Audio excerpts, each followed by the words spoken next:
जय Hind friends. I hope आप सबकी तैयारी बहुत ही अच्छी चल रही होगी। तो इसलिए आपका बहुत ज़्यादा समय ना लेते हुए इस वीडियो में हम बहुत ही शॉर्ट में अपनी 7th ट्रिक देखेंगे जिसका नाम है in science and tech all is well. और आप देखेंगे कि कैसे सिर्फ इस एक ट्रिक से आप साइंस एंड टेक के 50% से ज़्यादा क्वेश्चन भी बहुत इजीली सॉल्व कर लेंगे, वो भी बहुत कम नॉलेज होते हुए। तो चलिए दोस्तों शुरू करते हैं। ये हमारी कुछ पुरानी वीडियोस है जिसमें हमने अपनी ट्रिक 1 एटाइमोलॉजी और कंप्लीट स्ट्रैटेजी दिखाई है, जिसमें बहुत ही यूजफुल टिप्स आपको दिए गए हैं। अगर आपने नहीं देखा है, प्लेलिस्ट का लिंक ऊपर है और नीचे डिस्क्रिप्शन में आप जाकर देख सकते हैं। उसी प्लेलिस्ट में हमारी बाकी वीडियोस भी हैं जिसमें आपको ट्रिक नंबर 2, 3, 4, 5, 6 मिल जाएगी with detailed examples. Make sure आप वो सब भी देखें क्योंकि एग्जाम में ये आपके बहुत काम आने वाली है। वो जो जो दोस्तों हम आखिरी आखिरी तक वो बाउंड्री पर रहते हैं, अलग अलग कीज से अपने आंसर मिलाते रहते हैं ना, उस सिचुएशन से आपको ये बाहर लेकर आ जाएगी। जब आप एग्जाम हॉल से बाहर निकलेंगे, अगर आपने ये सारी वीडियोस देखी हैं, तो आप बहुत अच्छे मार्जिन से प्री क्लियर कर रहे होंगे। एक आध क्वेश्चन की में अगर सही नहीं भी है तो भी आपके पास कम से कम 10 से 15 नंबर का मार्जिन होगा, जिससे आप सेफ जिससे आप सेफली प्रीलिम्स की कट ऑफ क्लियर कर रहे होंगे। ठीक है दोस्तों, सो मेक श्योर आप ये सारी वीडियो जरूर देखें। ठीक है दोस्तों, तो मेक श्योर एग्जाम से पहले आप ये सारी वीडियो जरूर देख लें। दोस्तों जैसा कि हम हर बार बताते हैं, knowledge is always greater than any trick और गेस वर्क। ठीक है, ट्रिक्स क्या है? ये सिर्फ एक गाइडिंग लाइट है। अगर आप दो ऑप्शंस में कंफ्यूज हो रहे हैं तो आपको ये सही ऑप्शन तक ले जाएगा। कई बार आपको सही ऑप्शन ये विदाउट नॉलेज भी दे देगा, बट अगर आपको दो चीजों में से एक को चुनना हो तो हमेशा आप नॉलेज को चुनें। ठीक है दोस्तों, जनरली क्या होता है, आप दो ऑप्शंस में से किसी एक में कंफ्यूज हो रहे होते हैं, और बहुत बार मेरे साथ भी कई बार होता था कि मैं गलत ऑप्शन ही मार्क कराता था। ठीक है दोस्तों, वहां ये ट्रिक आपके बहुत काम आएंगी। It will act as a guiding light, आपको सही आंसर तक लेकर जाएगी। ठीक है दोस्तों, चलिए आगे बढ़ते हैं, ट्रिक देख लेते हैं। In science and tech all is well, ठीक है, कहाँ इसकी यूटिलिटी है, एप्लीकेबिलिटी है। ठीक है, most important where applicability of a new technology is given. New technology जैसे कि एआई, क्वेश्चन किस तरह से आएगा, एग्जाम्पल देख लेते हैं। AI can be used in A B C D। D option क्या होगा, ऑल ऑफ द अबव। ठीक है, एआई यहाँ यूज हो सकती है, वहां यूज हो सकती है, सी ऑप्शन में यूज हो सकती है, लास्ट में दिया होगा ऑल ऑफ द अबव। ठीक है, तो हमें क्या करना है, ठीक है, तो हमें क्या करना है, जनरली 90% ऑफ द क्वेश्चंस में क्या होगा आंसर, वो ऑल ऑफ द अबव। जब भी ये किसी नई टेक्नोलॉजी के बारे में पूछ रहा है, आप यूपीएससी के प्रीवियस ईयर क्वेश्चन उठाकर देख भी सकते हैं, इस वीडियो में भी हम देखेंगे। ठीक है ना, एआई एक नई टेक्नोलॉजी है, अभी लोगों को खुद नहीं पता कि इसका यूज कहाँ कहाँ हो सकता है। तो यूपीएससी कैसे श्योर हो सकती है, कैसे उसे लिमिट कर सकती है कि ये पर्टिकुलर ए में यूज होगी, या बी फील्ड में ही यूज होगी, या सी फील्ड में ही यूज होगी? वो ये क्वेश्चन पूछकर ही आपसे ये जानना चाह रहा है आप कितना ब्रॉड सोचते हैं। ठीक है दोस्तों, कोई भी नई टेक्नोलॉजी आती है उसका जो एप्लीकेशन होता है बहुत ही ज्यादा ब्रॉड होते हैं, बहुत ही लार्ज होते हैं, वो कई फील्ड्स में यूज हो सकती है। ठीक है, तो यूपीएससी का केवल यही पर्पस है ये पूछने का, क्या आपका माइंडसेट वैसा है, क्या आप एक वाइडर पर्सपेक्टिव से सोचते हैं? ठीक है, दूसरा example, when burning wood following gases are released. इस तरह का क्वेश्चन यूपीएससी ने पहले भी पूछा था। अब भाई किसी को नहीं पता कौन कौन सी गैसेस वहां निकल रही हैं, ना ही कोई विद सर्टेनिटी उसे डिनाई कर सकता है। ठीक है दोस्तों, तो वहां भी हमारा आंसर तो क्या था, ऑल ऑफ द अबव। और यूपीएससी ने इसी पैटर्न पे नेक्स्ट ईयर भी क्वेश्चन पूछा। ठीक है दोस्तों, अब आइए यूपीएससी के कुछ क्वेश्चंस हम लोग देख लेते हैं। दोस्तों ये प्रीलिम्स 2024 का क्वेश्चन है। Consider the following pyroclas consider the following, ठीक है, pyroclastic debris, ash and dust, nitrogen compound, sulphur compounds. How many of the above are products of volcanic eruptions?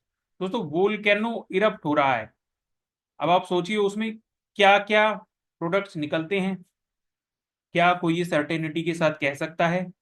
अब इसने ये पांच छह चीजें हमें दे दी। पायरोक्लास्टिक डेब्रिस, पायरो नाम से ही लग रहा है कुछ हीट से रिलेटेड है। ठीक है ना, डेब्रिस कूड़ा करकट निकलता ही है जब भी वोल्केनिक इरप्शन होता है। एश एंड डस्ट सर्टेनली निकलता है। नाइट्रोजन कंपाउंड, सल्फर कंपाउंड हम देखते ही रहते हैं, ये सब पॉल्यूटेंट्स हैं, वोल्केनिक इरप्शन इसका एक सोर्स है। इसलिए सीधा मेरा आंसर क्या हो गया, ऑल ऑफ द अबव। ठीक है, बहुत ज्यादा नहीं सोचना, ऑल ऑफ द अबव हमें मार्क कर देना है। क्यों? क्योंकि ये मैं आपको कॉन्सेप्ट बता रहा हूं, यूपीएससी बार बार इसे टेस्ट करता है। ठीक है, बहुत ज्यादा डाउट में नहीं रहना है। एक और क्वेश्चन पे हम इसे प्रैक्टिस कर लेते हैं, ठीक है। Consider the following: butterflies, fish, frogs, how many of above have poisonous species among them. ठीक है, भाई बटरफ्लाइज, फिश, फ्रॉग्स, उनमें से ऐसे कितने हैं जिनमें कोई पॉइजनस स्पीशीज पाई जाती है? Only one, only two, all three, या नन? दोस्तों, यूपीएससी बिल्कुल नहीं चाह रहा कि आप इस चीज का रट्टा मारे कि पॉइजनस स्पीशीज इनमें से किस किस में मिलती है। ना ये फैक्ट कहीं दिया हुआ है, ठीक है दोस्तों। पर बहुत ज्यादा अगर बहुत बट फिर भी अगर आप कॉमन सेंस से सोचें, क्या ऐसी एक भी बटरफ्लाई नहीं होगी जो पॉइजनस होगी? पॉइजन में भी वो ऐसा नहीं कह रहा है कि उसके पॉइजन से आपकी डेथ ही हो जाएगी। भाई थोड़ा बहुत पॉइजन तो हर किसी में होता है, हनी बी में होता है, दूसरे ऐसे कितने फ्लाइज है उसमें छोटा मोटा पॉइजन होता है ना। फिशेज में होता है, तो पैर पे काट लेती हैं तो वहां जख्म बनाता है ना। फ्रॉग्स भी इस तरह के होते हैं। तो सही है, इसका आंसर मैं ये कॉन्सेप्ट के हिसाब से मार्क करूंगा, ऑल ऑफ द अबव, या यहाँ सी ऑप्शन है, ऑल थ्री। और दोस्तों, यही हमारा करेक्ट आंसर है, ठीक है। अब ये हमारा नेक्स्ट क्वेश्चन है, ठीक है दोस्तों, ये बहुत इंपॉर्टेंट है, जरूर देखिए। Consider the following activities: identification of narcotics on passenger at airports और in aircraft, monitoring of precipitation, tracking the migration of animals. In how many of the above activities can radars be used? कि radar use हो सकता है। अब इसमें दोस्तों बहुत ध्यान देने वाली बात क्या है, कॉन्सेप्ट हमारा कहता है कि ऑल ऑफ द अबव आप मार दीजिए जनरली इस तरह की टेक्नोलॉजीज में। बट रडार कोई बहुत नई टेक्नोलॉजी नहीं है। फिर भी अगर मैं ये कॉन्सेप्ट यूज करता तो मैं ऑल ऑफ द अबव मारता। बट मुझे एक चीज पता है, identification of narcotics on passengers eight airports और इन एयरक्राफ्ट, भैया इसमें तो एक्सरे स्कैनर्स होते हैं। बच्चे बच्चे को पता है, एयरपोर्ट्स पे, रेलवे स्टेशन पे, कई बार बस स्टेशन पे आपके जो लगे होते हैं वो क्या होते हैं? एक्सरे स्कैनर्स होते हैं, ठीक है। वहां पर रडार यूज नहीं हो रहे होते। रडार किन कॉन्टेक्स्ट में यूज होता है भाई? एयरक्राफ्ट्स में यूज होता है।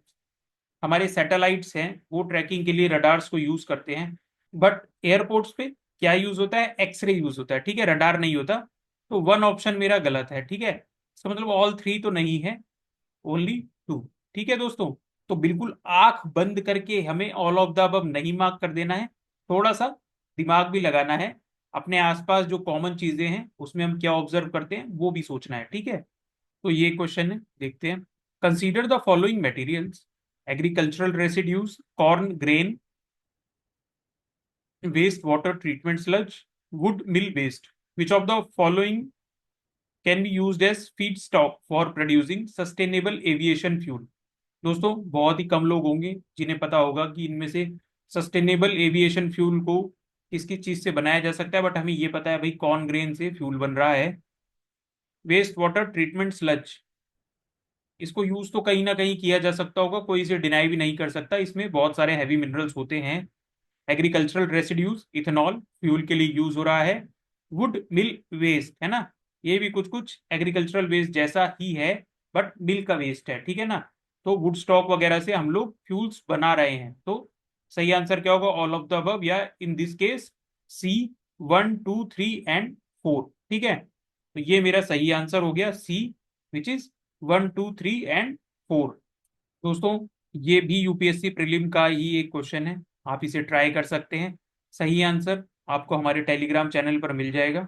तो दोस्तों, अगर अभी तक आपने हमारा टेलीग्राम ग्रुप ज्वाइन नहीं किया है तो आप प्लीज ये दिए गए लिंक पर जाकर उसे ज्वाइन कर लें। वहाँ ऐसी ही बहुत इंपॉर्टेंट टिप्स हम लोग आपके साथ शेयर करते हैं। इसके अलावा आपका कोई भी डाउट हो आप उस ग्रुप पर जाकर हमसे पूछ सकते हैं, ठीक है दोस्तों। ठीक है दोस्तों, तब तक पूरा मन लगाकर, पूरी मेहनत, पूरे फोकस के साथ आप सब प्रीलिम्स की तैयारी में लगे रहिए। आई एम वेरी होपफुल इस बार आप सभी प्रीलिम्स क्लियर कर रहे हैं। ऑल द बेस्ट एंड जय हिंद।